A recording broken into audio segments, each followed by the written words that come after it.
Eu nasci em 1965, numa cidadezinha chamada Mandaguari, lá no interior do Paraná. Eu era filho de lavradores pobres, e quando eu digo pobres, é pobre de verdade. A gente vivia do trabalho da roça, plantando, colhendo café para os outros, recebendo quase nada, morando em casas que mal se sustentavam de pé. Eu fui o sétimo filho, o último de uma família já cansada, machucada pela vida. Meu pai e minha mãe viviam um casamento cheio de feridas. E naquela época, casamento era para sempre. Fosse feliz ou infeliz, separar não era uma opção, era uma sentença perpétua. Eles estavam juntos pela moral, pela sobrevivência, mas não mais pelo amor. E foi nesse cenário que eu cheguei ao mundo. Quando eu penso nisso hoje, eu vejo que foi um milagre. Porque o que os meus pais menos queriam naquele momento, eu tenho certeza, era mais uma boca para alimentar. Mas Deus quis que eu viesse, e Ele mesmo cuidou de mim. E como cuidou? Minha mãe, frágil, desnutrida, ainda assim produzia leite para me alimentar.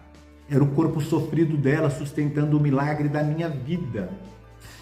Mas 1 ano e meio depois ela se foi, vítima da doença de Chagas. E de repente, aquele bebê ficou sem mãe, sem leite, sem rumo. Uma das minhas irmãs conta que muitas vezes, quando não tinha leite, ela me dava água com açúcar, só para eu parar de chorar. Parece pouco, mas para mim aquilo era vida. Era o jeito dela dizer: olha, aguenta mais um pouco, pequenininho, Deus ainda não terminou contigo. E sabe o que é curioso?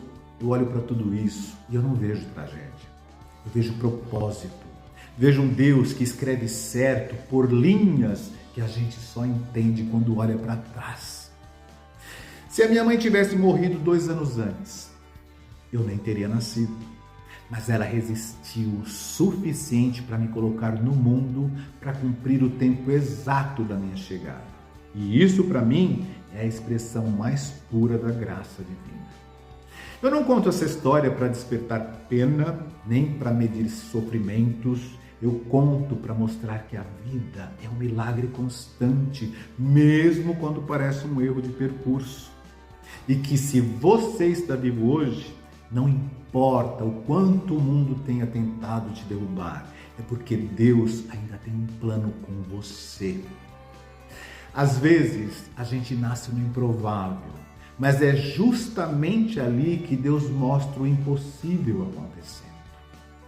E quando eu penso na minha história, eu não vejo desgraça, eu vejo milagre. E é por isso que eu vivo e agradeço todos os dias. Porque nascer já é um milagre, mas viver com gratidão, isso é fé em movimento.